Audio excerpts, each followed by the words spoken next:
کیونکہ یہ ساری تربیت ابو طالب کی ہے. شیب ابی طالب میں طالب بھی دیکھ رہا ہے کہ میرا باپ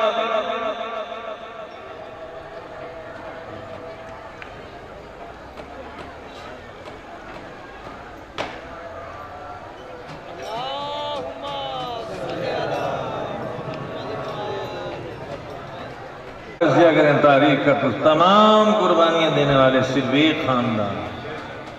شیب ابی طالب میں 3 سال محاصرہ ہوا ہے. تو کچھ تو فہم معمولی استعمال کرے نا انسان کہ محاصرہ کرنے والے اور ہیں، جو محاصرے کے اندر ہے وہ اور ہے. وہ ساری رات یہ کام کرتا ہے، بستر بدلتا ہے، کبھی جعفر کو، کبھی علی کو، کبھی عقیل کو، کبھی طالب کو. چاروں بیٹے دیکھ رہے ہیں کہ باپ کیسی حفاظت کر رہا ہے. چاروں نے وہی کیا جو باپ نے کیا. کربلا نتیجہ ہے کردار ابو طالب کا. شب ہجرت نتیجہ ہے کردار ابو طالب کی. کہ کربلا میں کس کی اولاد ہے؟ ابو طالب کے بیٹے ہیں. شام کے بازار میں کون ہے؟ ابو طالب کی پوتیاں ہیں. کہنا بہت آسان ہے بھائی، اسلام ایسے نہیں پہنچ گیا. ابو طالب کا گھر لٹا، آج ہم نماز اور جمعے کے قابل ہوئے. ابو طالب کی بیٹیاں بازاروں سے گزری تو ہم حج کے قابل ہو گئے. یہ قربانیاں نہ ہوتی تو نہ حج رہتا، نہ نماز، نہ روزہ. یہ احسان ہے فرزند زہرا کا. عزاداران حسین آج یوم 40 ہے، اور روایت ہے جہاں بیٹھے ہوئے ہیں، جس حصے پہ بیٹھے ہوئے ہیں کسی کی ملکیت نہیں ہے، تو عام راہ ہے. آغا بہجت نے بھی اپنے ایک جملے میں اس کی وضاحت کی. روایات میری نگاہ سے بھی گزری ہیں کہ جہاں بھی ذکر حسین ہو وہ پورا حصہ ایسے ہی ہے جیسے حرم سید الشہداء. وہاں وہی لطف اور وہی نعمتیں نازل ہونا شروع ہو جاتی ہیں جو ہمہ وقت روزہ امام حسین پر نازل ہوتی ہیں.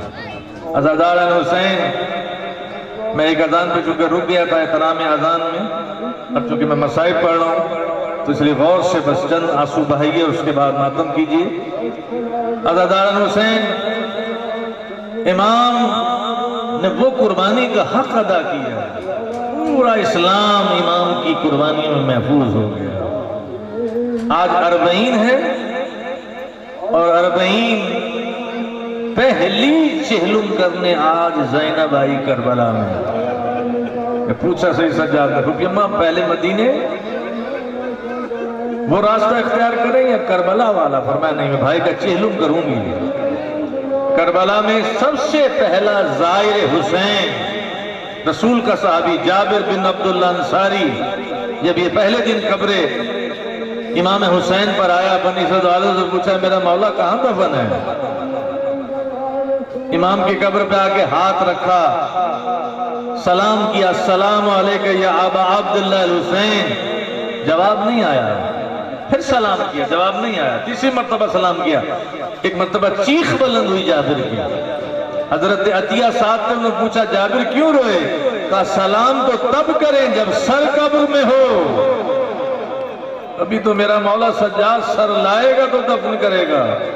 عزاداران حسین، جابر کا طریقہ تھا کہ اس وادی کربلا سے جو قافلہ گزرتا تھا، امام سجاد جب آئے ہیں آج کے دن، جو بھی قافلہ گزرتا تھا اس کو روک لیتے تھے. آج جب امام آئے قافلہ روک دیا اور کہا کہ دیکھو یہاں اپنی سواریوں سے اترو، اپنے پیروں سے جوتیاں نکالو، کیونکہ یہ وادی حسین ہے، یہ وادی عباس ہے، یہ وادی علی اکبر ہے.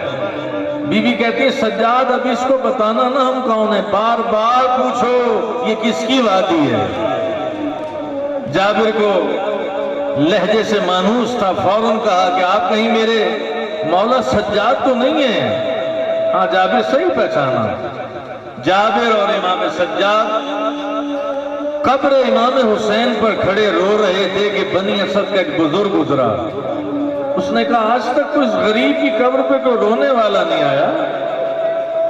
کہ بندگان خدا آپ کون ہو؟ امام پوچھتے پہلے تم بتاؤ